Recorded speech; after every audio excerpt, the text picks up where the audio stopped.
L'usage de drogue, puis son overdose, avait maintenu Randy Hicks dans les ténèbres depuis très tôt dans son enfance. Il avait grandi avec 8 frères et sœurs dans l'Illinois rural avec très peu de surveillance parentale. Je me suis défoncé à 8 ans, avec 2 de mes frères plus âgés, dans le garage. C'était la première fois que je fumais de la marijuana. Je ne l'oublierai jamais. Et j'avais aimé ça. Les frères de Randy cachaient la marchandise dans le fond du jardin, dans leur sac à dos ou même sous leur matelas. Un jour, j'ai trouvé de la poudre blanche, de la cocaïne. Je ne savais pas ce que c'était, mais je me suis dit que c'était tout bizarre. Puis un jour, j'ai vu mon frère en sniffer. Alors j'en ai sniffé aussi. Arrivé en secondaire, lors de ma première année, beaucoup en vendaient pour se faire de l'argent. En terminale, j'en vendais moi-même des quantités. Après l'obtention de son diplôme, Randy s'enrôla dans l'armée. J'ai fini tankiste, membre d'équipage de véhicules blindés, et j'ai été envoyé à Fort Irwin en Californie. Là-bas, c'était le cristal qui était en vogue, et je me suis mis à traîner avec les mauvaises personnes.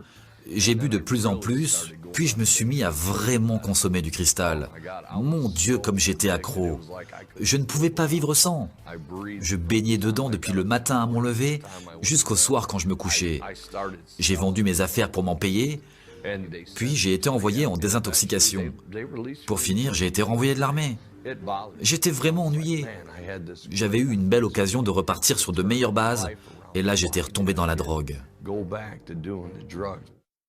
Les choses ne firent qu'empirer.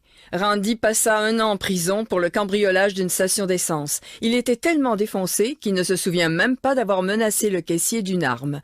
À sa sortie de prison, il fit une overdose. Il n'avait que 27 ans. Ils me couvrirent d'un drap blanc, parce qu'ils étaient persuadés que j'allais mourir. Puis ils ont appelé ma famille.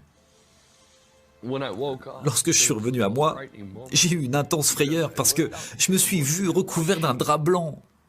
Les médecins remarquèrent que Randy était toujours vivant. Après de nombreux examens, il put quitter l'hôpital. Mais même cette expérience de mort imminente ne suffit pas à lui faire reprendre le droit chemin. Randy se maria, mais ni son usage d'alcool ni sa dépendance à la drogue ne cessèrent, ce qui conduisit à la ruine de son mariage. En 1997, la femme de Randy le quitta avec ses 2 jeunes enfants. Même lorsque j'étais avec mes enfants, je buvais et je fumais de l'herbe et je prenais un peu de coke. Plus comme avant, mais j'en prenais toujours, oui. Ce qui a tout changé, c'est qu'à un moment, je me suis effondré à terre et j'ai physiquement senti que quelque chose me traînait littéralement hors de mon corps. J'ai levé la tête et j'ai vu la mort et l'enfer dans ses yeux. Il avait des cornes immenses, enroulées comme celles d'un bélier. Et la mort a empli la pièce. J'étais effrayé. Je pouvais physiquement ressentir que mon être spirituel se séparait de ma chair. Ce n'était pas une douleur, mais je sentais qu'il partait, et je tremblais de peur. Je suis tombé sur mon visage et j'ai hurlé. Jésus, pardonne-moi mes péchés. Seigneur, libère-moi de mes dépendances, prends-les toutes. Ne me laisse pas aller en enfer. Pitié. Je le suppliais, je pleurais. Je faisais tout ce que je pouvais. Puis au moment où j'ai regardé ma porte, elle s'est ouverte. Et j'ai vu une longue robe blanche et brillante. Il n'y a pas de blanc semblable dans le monde, c'est indescriptible. Et j'ai su sans l'ombre d'un doute qu'ayant invoqué Jésus, Dieu était intervenu pour me sauver. Depuis cet instant, je n'ai eu de cesse de connaître Dieu. Je voulais connaître Jésus. Je voulais connaître celui qui était venu me chercher alors que je savais sans le moindre doute que je devais aller en enfer. L'addiction de Randy à l'alcool et à la drogue fut immédiatement remplacée par une faim et une soif de Jésus. Je voyage pour raconter partout comment Dieu m'a tiré de là, ce que j'ai traversé et ce que ça peut vous faire, pour dire que Christ est la réponse.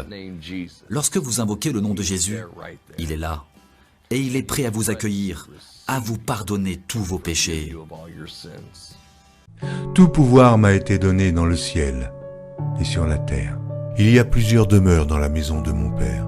Si cela n'était pas, je vous l'aurais dit. Je vais vous préparer une place. Et lorsque je m'en serai allé et que je vous aurai préparé une place, je reviendrai et je vous prendrai avec moi, afin que là où je suis, vous y soyez aussi. Vous savez où je vais, et vous en savez le chemin.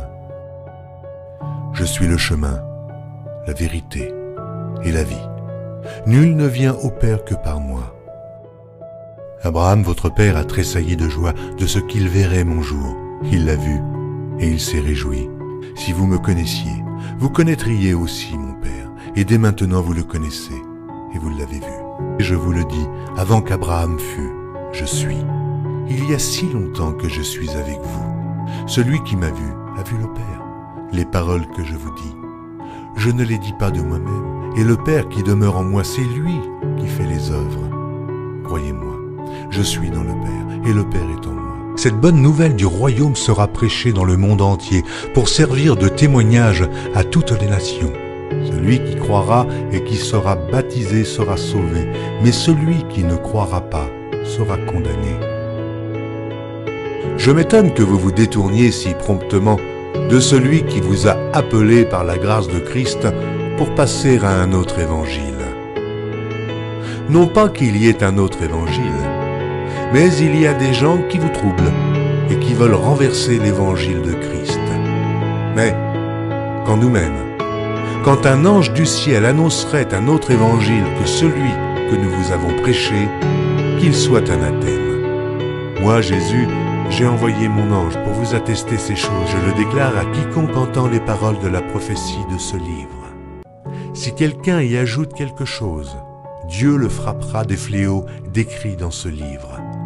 Et si quelqu'un retranche quelque chose des paroles du livre de cette prophétie, Dieu retranchera sa part de l'arbre de la vie et de la ville sainte décrits dans ce livre. Ces paroles sont certaines et véritables.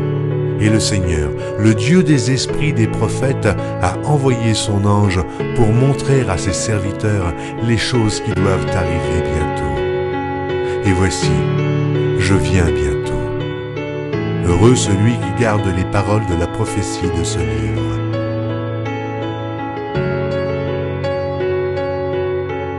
Voici, il vient avec les nuées, et tout œil le verra, même ceux qui l'ont percé. Et toutes les tribus de la terre se lamenteront à cause de lui. Oui. Amen. Je suis le rejeton et la postérité de David, l'étoile brillante du matin.